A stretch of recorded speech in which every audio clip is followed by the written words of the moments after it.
Hi everyone! Welcome back to my channel again. Kumusta po kayong lahat? Unang araw na naman ng linggo at happy Monday sa inyong lahat.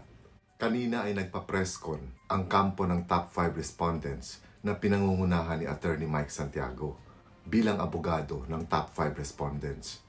Ito ay ang kanilang sagot dun sa mga kasong isasampa ng NBI laban sa mga respondents ng Room 2209.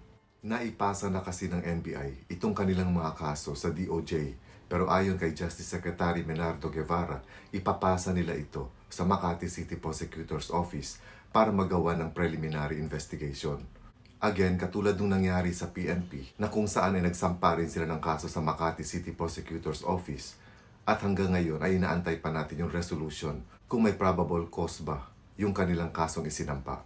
Ngayon, ganito rin yung mangyayari dito sa mga kaso na ipapasa ng NBI sa Makati City Prosecutor's Office. Magkakaroon ito ng preliminary investigation at titingnan ng Makati City Prosecutor's Office kung lahat ng kasong isinampa ng NBI ay may mga probable cause ba para ituloy itong mga kaso.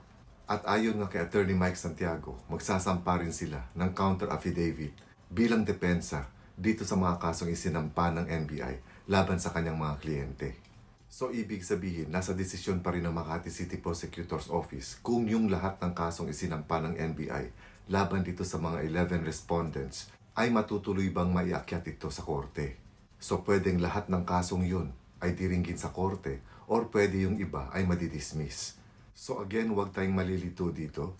Ang ibig sabihin nito, nagsampa ng kaso ang NBI, pero ang Makati City Prosecutor's Office pa rin ang magde-decide kung aling mga kaso dito sa isinampa ng NBI ang tuluyang maiakyat para dinggin sa korte. At katulad ng mga ibang criminal cases, ang mangyayari kapag naisampa na ito at natuloy yung mga kaso para dinggin sa korte, ang mangyayari, it's people of the Philippines versus dito sa mga respondents sa bawat kaso. Tapos yung complainant, kung halimbawa si Mrs. Sharon Dacera, siya ay tatayong witness dito sa mga kasong ito. So, panoorin natin ngayon yung presscon ng kampo ng top 5 respondents headed by Atty. Mike Santiago. At dun sa mga hindi pa nakapag-subscribe sa channel ko, please don't forget to subscribe to my channel and tap the notification bell. And huwag nyo rin kalimutang itap yung all para every time meron ako mga bagong videos na ina-upload, makakatanggap kayo ng notification.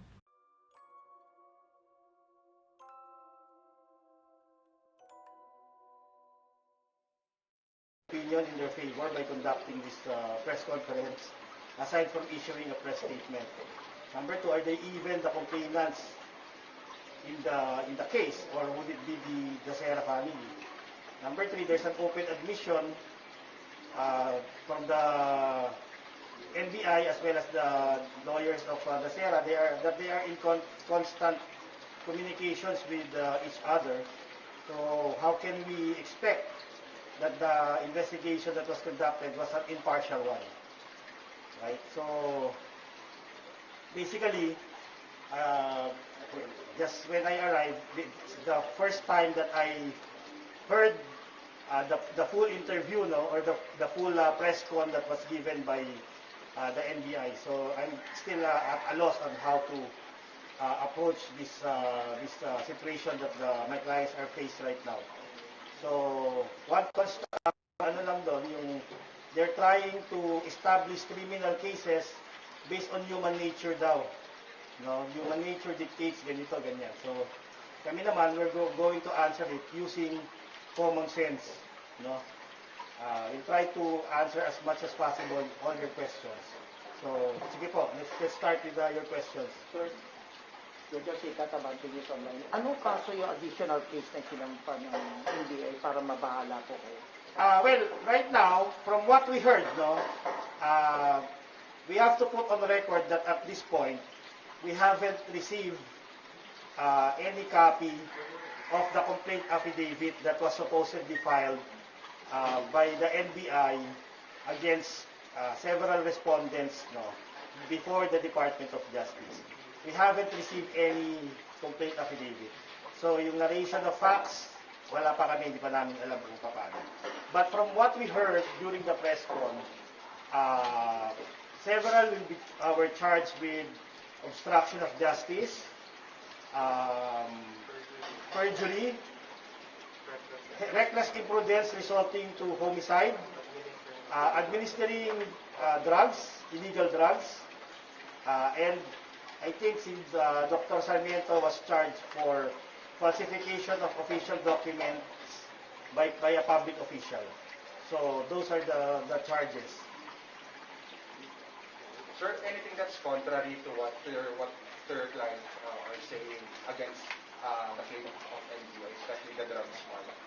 Well, we haven't read their statements because allegedly somebody was charged for obstruction of justice because he refused to be a witness.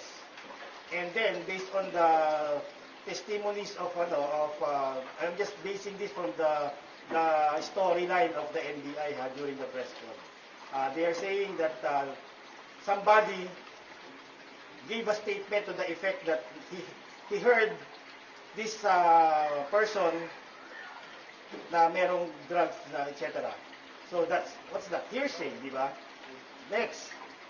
Well, clearly our clients were vindicated even before us receiving yung resolution ng kasi somebody asked, do you feel vindicated? Yes, we feel that this case vindicates our clients because the NBI themselves already stated for the record there's no rape or there was no rape. Much more, there was no homicide or intentional killing. That's why they are grasping at straws here, no? When they charge several personalities for reckless imprudence resulting to homicide. So dahil dyan, while we're at it, napa-research nga ako nakita niyo dala ko yung libro ko. Dali lang. So I have to double check yung ating elements ng reckless imprudence, Article 365. Kaya hindi natin we have to read it from the book rather than from memory. So sabi dito, sa reckless imprudence,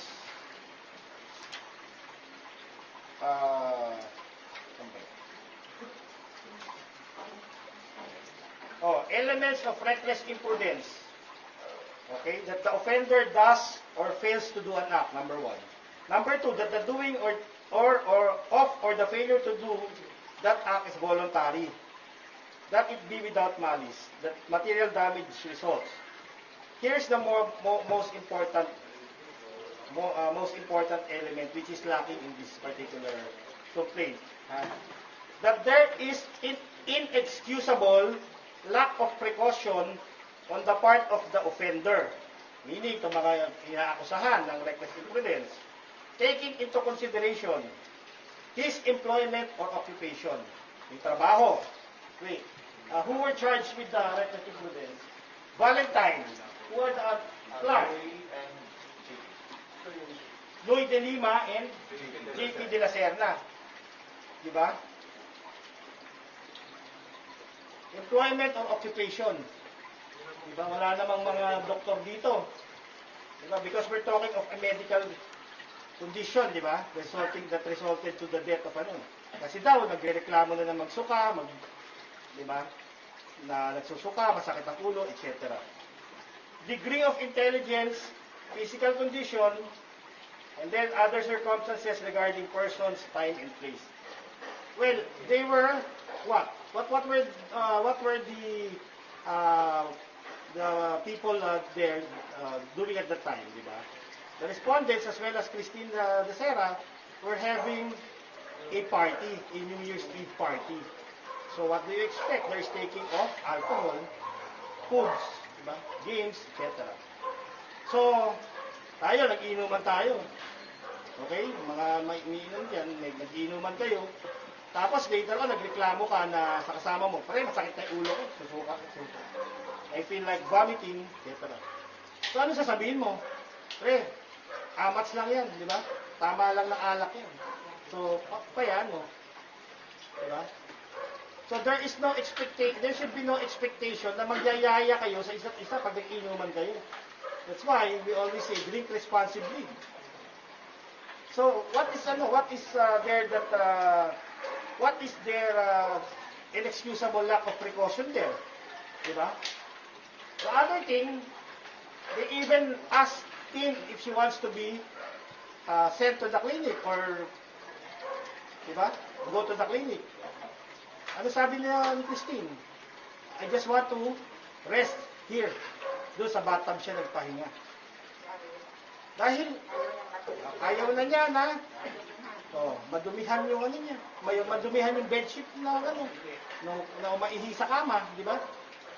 So, I think there should be no expectations na magyayaya yung isa't isa sa ano. And because these people were also intoxicated kasi mga lasing na kainom din, di ba?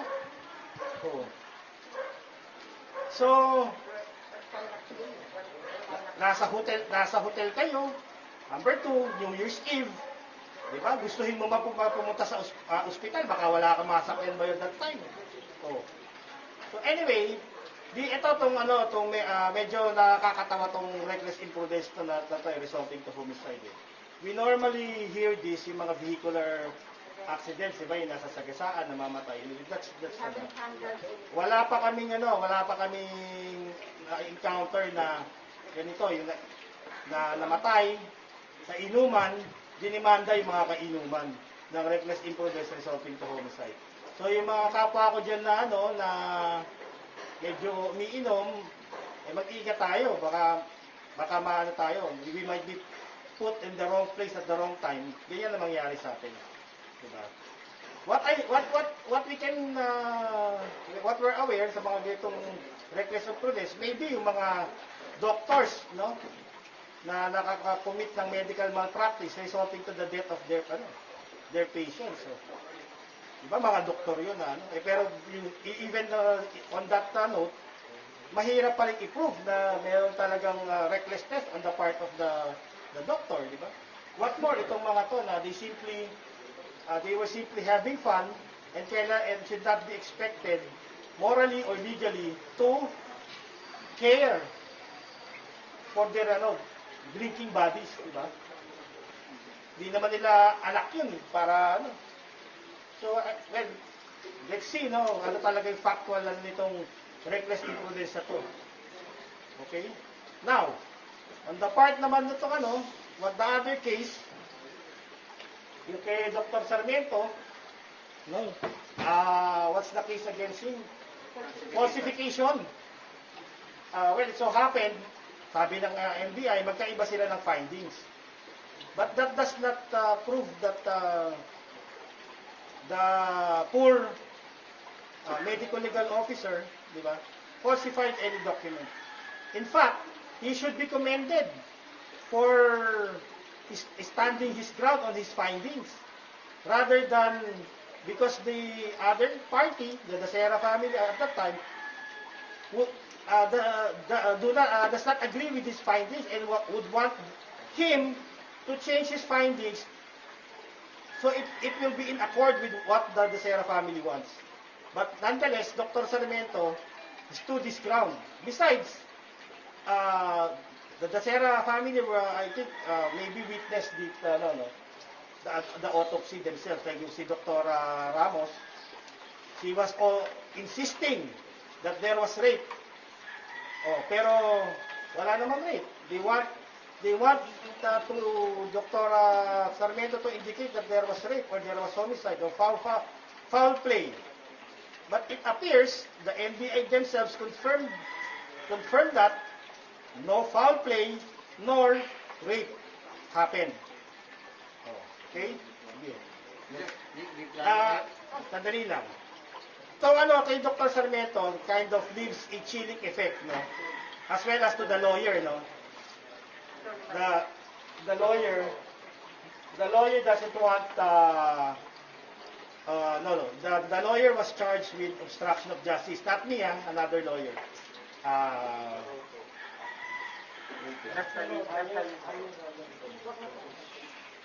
Okay. Sorry about that. The lawyer was charged with obstruction of justice also. Tapos si Dr.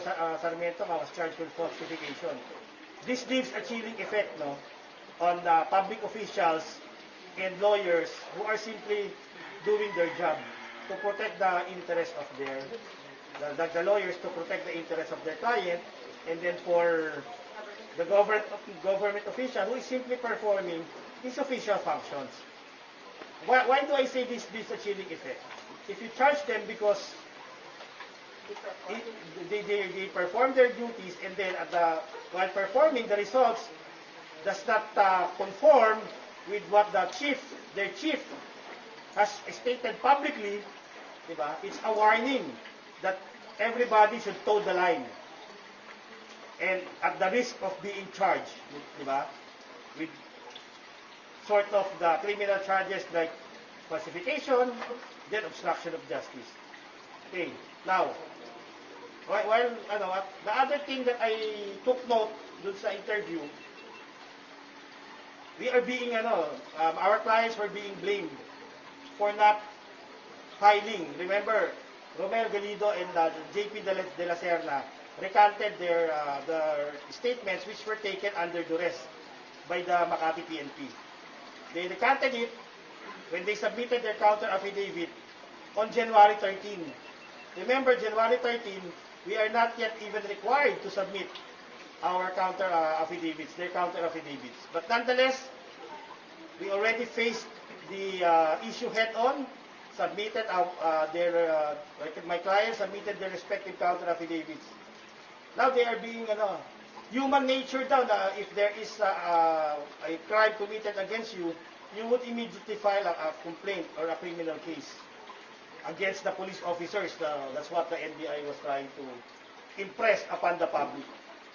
Remember, my clients were imprisoned or were detained or held in custody from January 1 up to January 6. So they spent 6 days, 5 nights in detention. They were distressed, under a lot of stress, traumatized. Diba? They lack sleep. And they have to worry more than suing anybody. They have to worry about not only that, they have to worry about the accusations against them. And then, to add to that, diba, two lawmakers put a bounty on their heads. Right? Now, if they don't cooperate or they don't present themselves before the NBI and the other common sense, di ba? Ano unahin mo? Yung magpa-file ka sa police or yung safety mo muna at yung depensa mo sa sarili mo?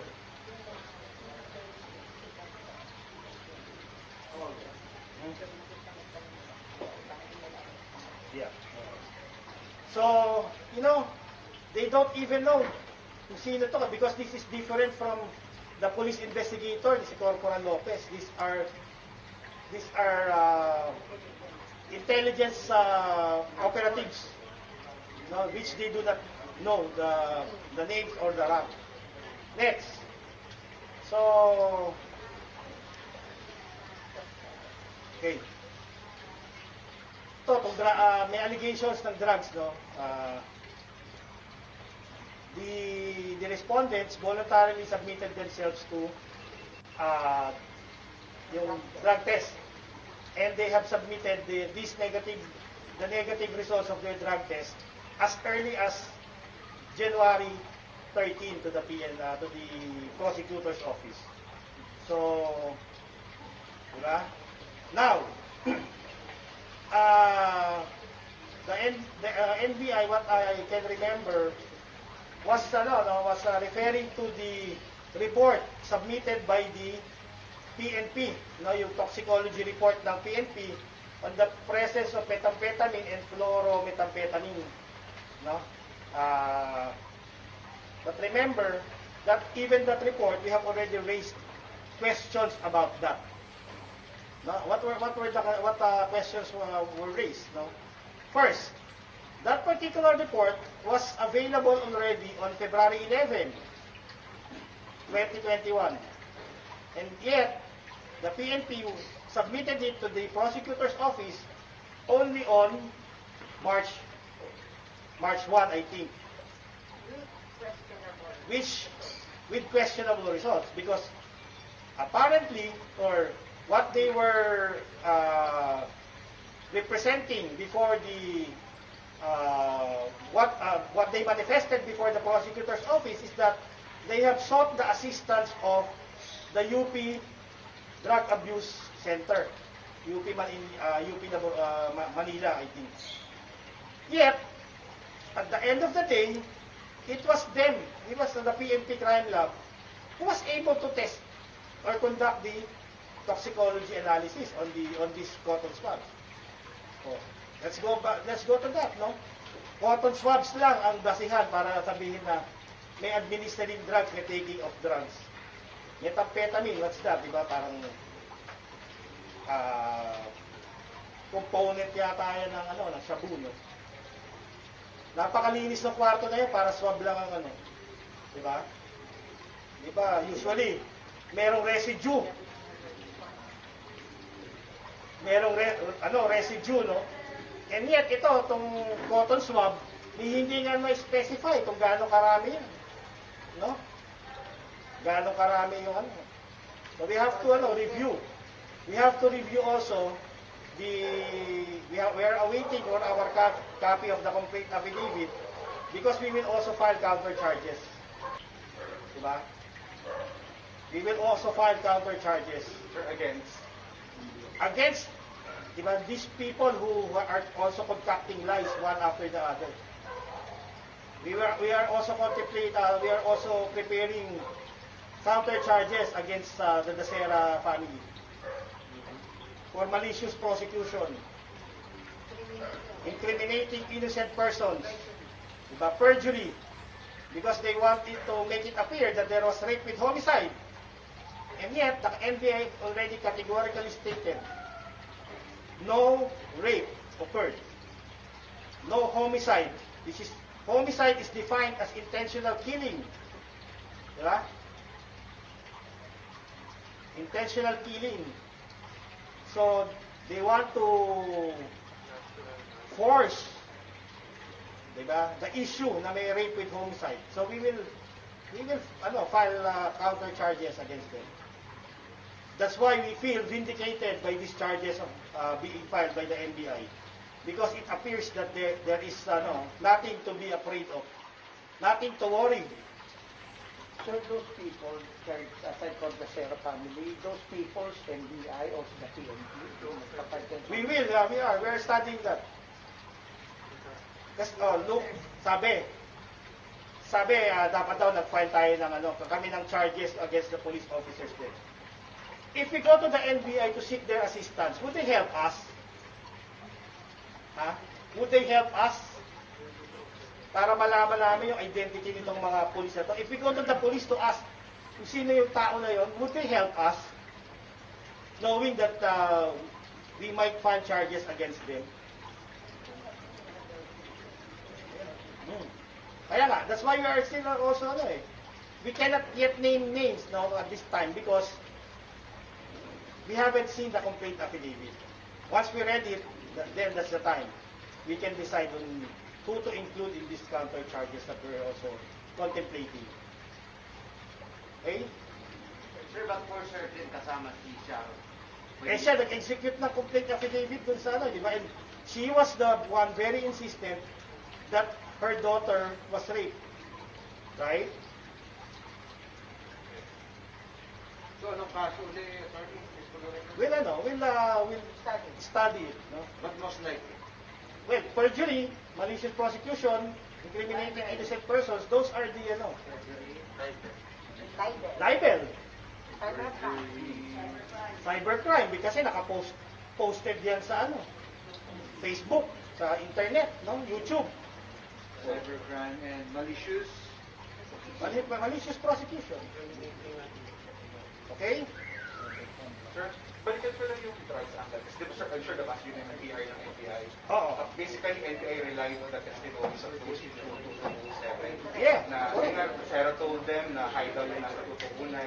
What can you say about that? Ang problem yung Ang he said, she said yun nangyari. hearsay, number one, And then, That's certain. di ba? And then, Inadmissible. oh, bakit hindi nila kinonfirm?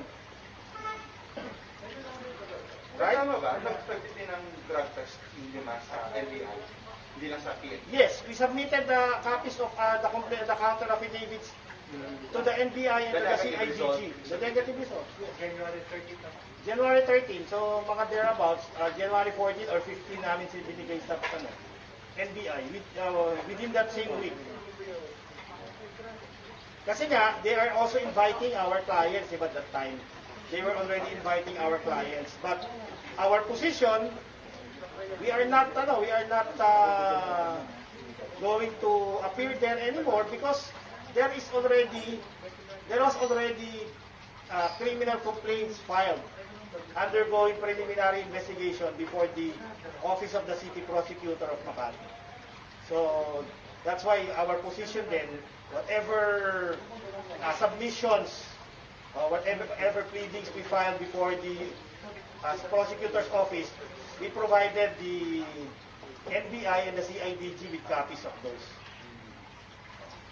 Okay? Sir, may balita na sa Makati kung bubuksan ba o hindi? The prosecutor's office already reopened the preliminary investigation only for the purpose of admitting on record or including the records the report submitted by the PNP.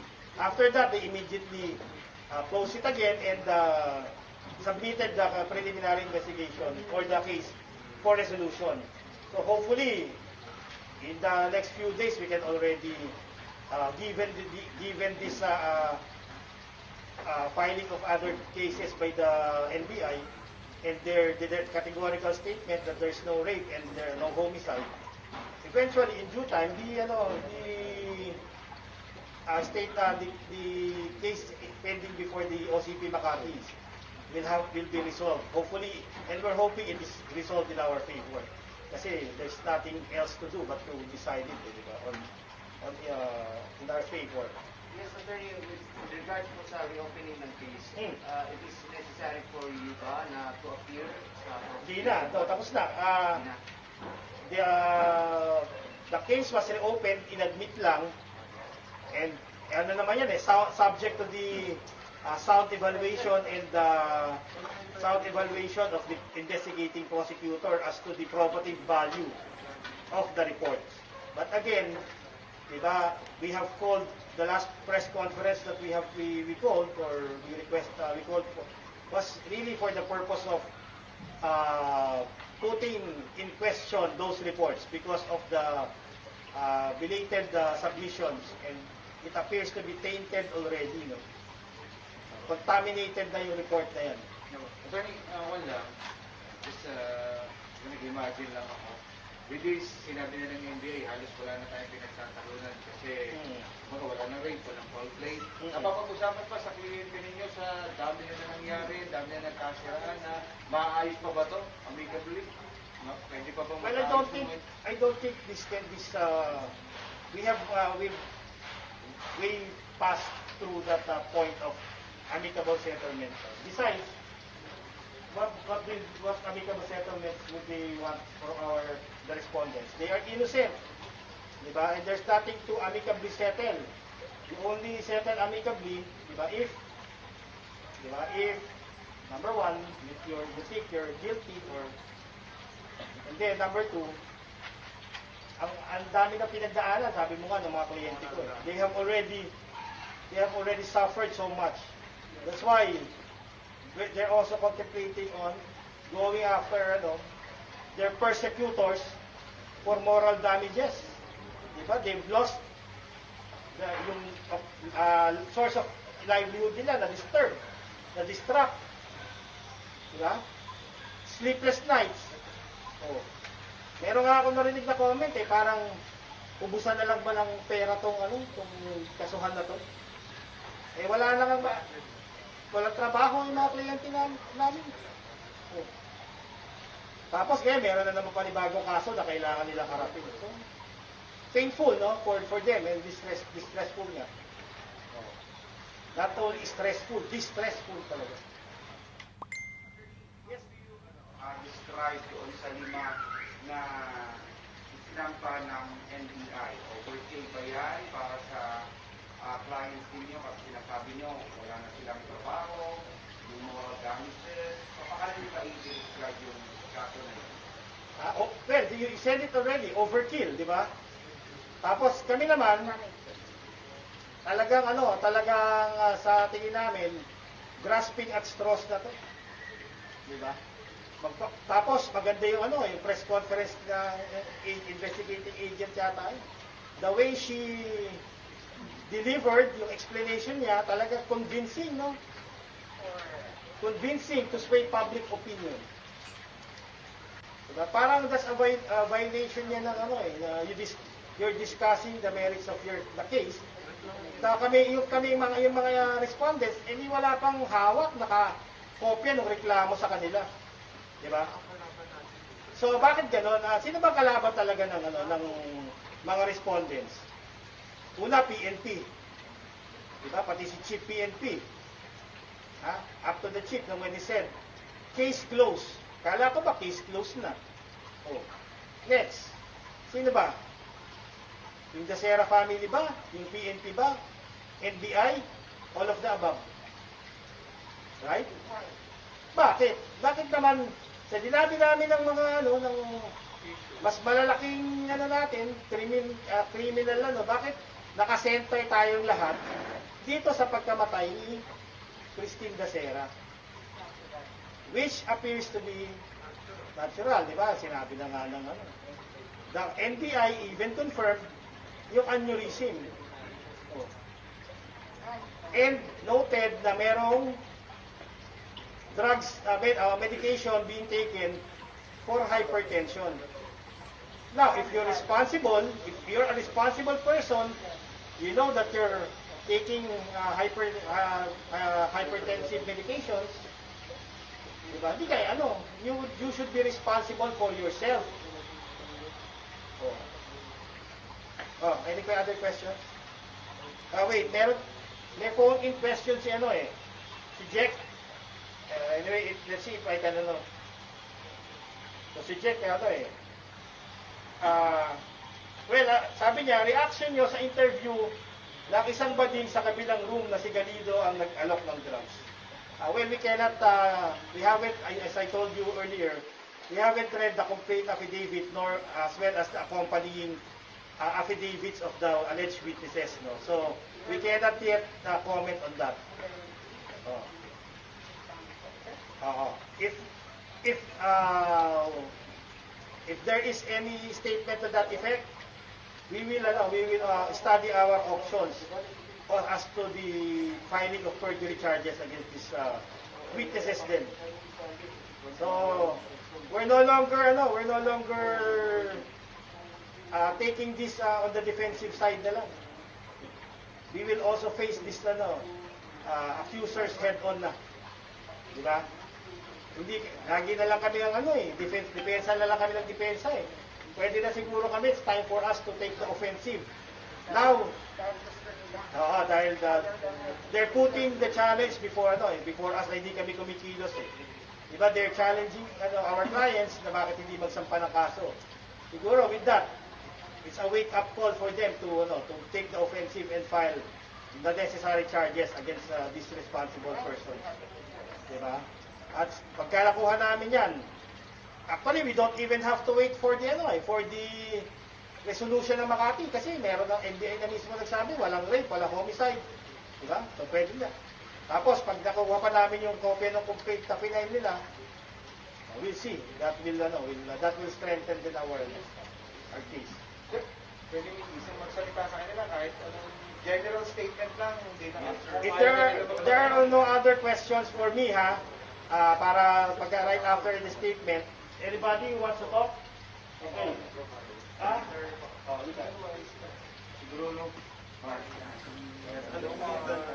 General naman lang, your reaction. The general reaction ko regarding this is because ang daming issues na pinag-face natin ngayon. But dito nakasentro sa, ang kalaban namin is yung family, and right now it seems na tahimik na sila, pero bakit pati yung NBI, ang daming nakikisawsaw sa issue na to. Ang daming kailangan tuunan ng pansin ng bansa natin, hindi lang itong case na to na simula January 1, nagsimula, na ngayon, March something na hindi pa rin tapos kung ano-ano na yung nangyari sa buhay namin, na sobrang nasira na. Lagi na lang kaming depensa. Kami na nga yung tumulong, kami pa yung napasama. Napaka-unfair sa part namin. Kasi ngayon, hindi na rin kami natutuwa kasi inaabuso na eh. Lagi na lang kaming nagde-defense eh. Hindi dapat matuto sila ng leksyon kakadiin sa amin. Thou shall not bear false witness against your neighbors. Grabe sila mag-condemn ng mga tao na wala namang enough evidence. Una sinabi nila may rape with homicide. Tapos ngayon wala. Tapos naghahanap sila ng panibagong angle. It's unfair. Sobrang unfair. Injustice na sa amin mga victims ang nangyayari dito. Hindi na justice ang hinahanap. More than that ang gusto nila. Kaya sobrang injustice na talaga. Highest injustice. Okay. No, well, nabanggit niya, yung justice and injustice, no? Nabanggit ko na before, di ba? Justice should run both ways, no? Hindi lang yung mga complainants o yung mga namatayan ang nangangailangan na magbigyan ng hustisya. Yun ding mga falsely accused, di ba? Kailangan din nila ng justice. Now, we reiterate, no? Bakit kanina, sabi niya niya, no? Kanina nabanggit ko, kung kami ba lalapit sa NBI para kami tulungan. Tutulungan ba kami ng NBI? Diba? This is an open question to the NBI if they are going to help us in pursuit of our own yung justice for for the respondents also.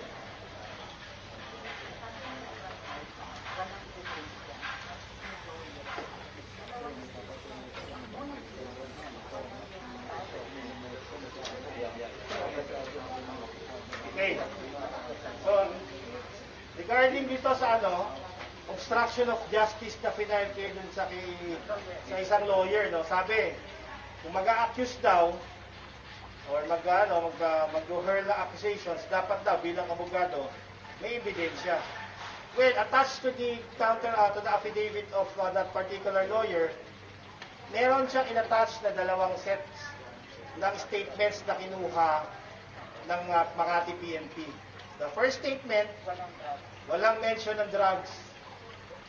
The other statement, after exerting pressure, urging the witness or the respondents at that time, di ba? Yan, nabago na yung statement.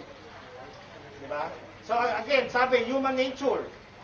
When you talk of human nature, the first statement tends to be the truth. Di ba? Unrehearsed. Di ba? Uncoached. That tends to be the truth. Yung first statement niya kanino ba yan? Ni Romel, no mention of illegal drugs. So, that's proof. Di ba? That's proof na sinasabi nila walang proof na or evidence na nakakapag-back up doon sa sinasabi ng lawyer na yan. No, I pity my panyero kasi because of his desire to help his friends, no, and his client, ayan, siya.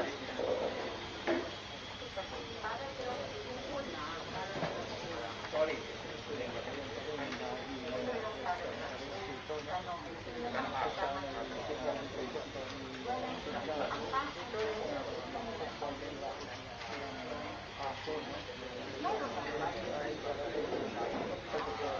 Okay.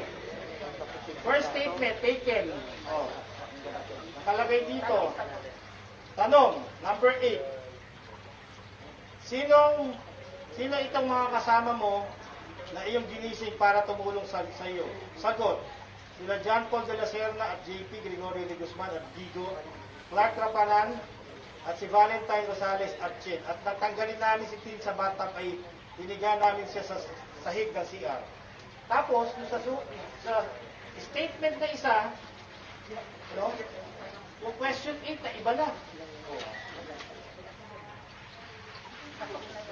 May drugs na. Sabi dito, ano ang mga napansin mo sa mga paligid mo nung madaling araw matapos ang pagsalubong ng bagong taon at nakapag-usap pa rin ba kayo ni Christine?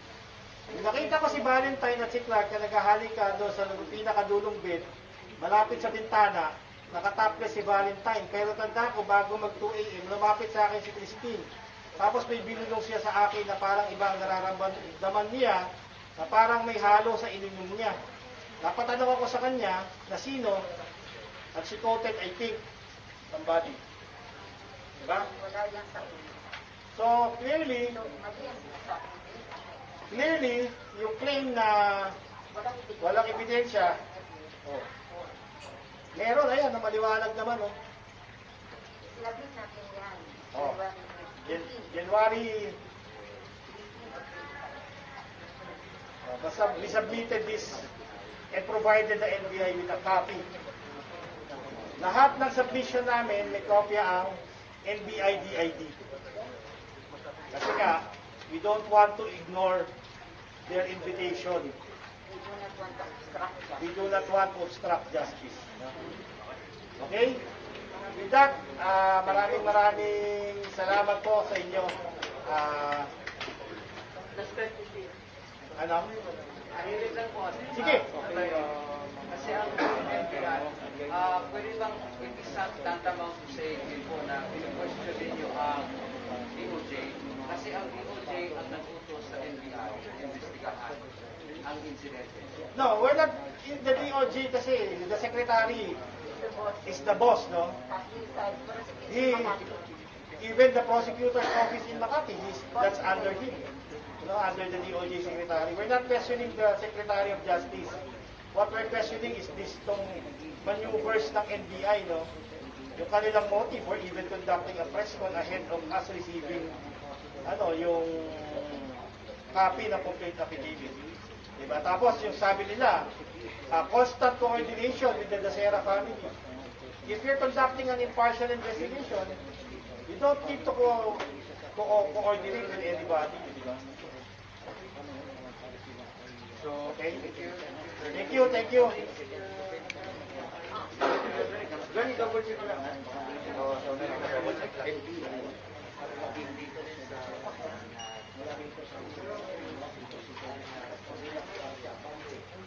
Meron dito lang, may tinanong lang yung mga kaibigan natin, si Patrick De Jesus, nagtatanong sa akin, sa tingin mo ba, madidelay ang paglabas ng resolution ng Makati City Prosecutor's Office? We do not know, but hopefully it should not, we're hoping it should not delay cause a delay. Kasi iba naman yung nature ng cases na dapat nga ma-expedite pa eh. Diba?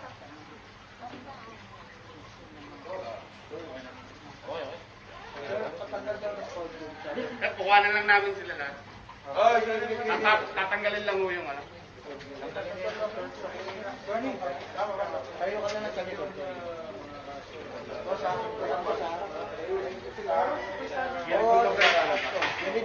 Siyempre, ginito ka. Maybe one of those. Kasi kami naman, pag Kita ako dito? Okay na? Okay ako dito?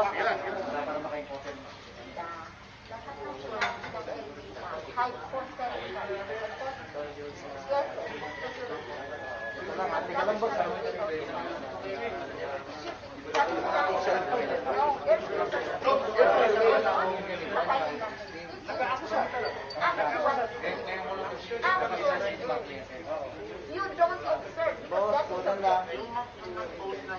when you fight it, you basically fight. Not on observation. Human observation, that is subjective. You are not biased. You are partial.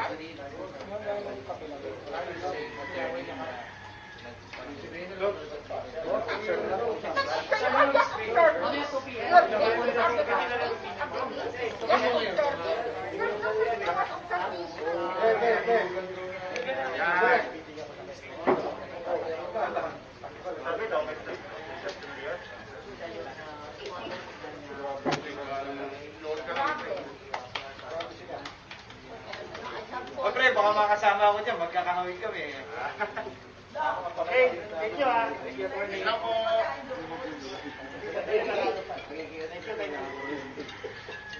Salamat. Huwag mo akong i-coach. Kaya gusto kong sagutin yung mga sinasabi nila. Wait na po Wala po yun. Pero huwag niyo akong i-coach at saka huwag ilagay. Ito lang itong mga sinasabi nila. Wala pa doon sa outlook na... Doon daw sa urinary tract, may nakita silang fluids. Diba?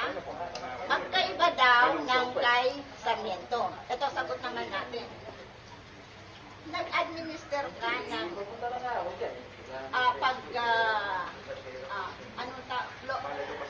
yung iniimbang? How do you call that? Imbalsa mo. So may fluids kang ilalagay. Normal lang yun magkaroon ng fluids. Diba? Normal yun. Ngayon, isa pa. Sinasabi, so, kung yung, ang normal na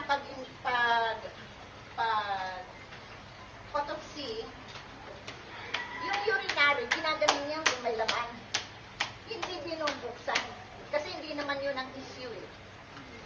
Aortic yun eh. Diba? So, gaganyan niya back, may lamang pa ba ito? Wala. Oh. Normal yun. Kung nagbukas ka, normal na meron. Ano pa? Normal din na yung ginamit sa pag-imbalsa mo, nagkaroon ng fluids. Embalming fluids. Diba?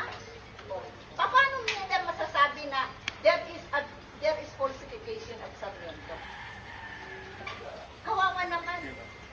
Para bang it sends a chilling effect, calling public officials and lawyers not to tell the truth and to deny. That's it.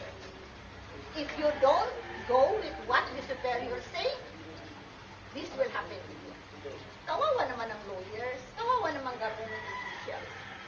They are being called to shrink to avoid performance of their duties, to avoid telling the truth, to go with what they want to come out.